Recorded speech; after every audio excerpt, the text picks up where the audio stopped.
A wrist fracture can become unstable when the broken bones shift out of their normal position, making surgical repair necessary.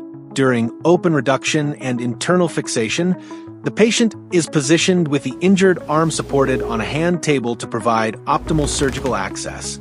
The surgeon first restores the fractured bones to their correct anatomical alignment using controlled manipulation.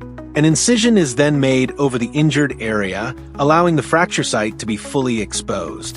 Any damaged or contaminated tissue is carefully removed to create a clean environment for repair. Once the bone fragments are accurately repositioned, a dorsal spanning wrist plate is placed across the wrist to bridge the fracture. The plate is securely fixed with surgical screws, providing rigid stability while the bones heal. After confirming proper alignment and implant placement, the surgical site is thoroughly irrigated and the soft tissues and skin are carefully closed with sutures.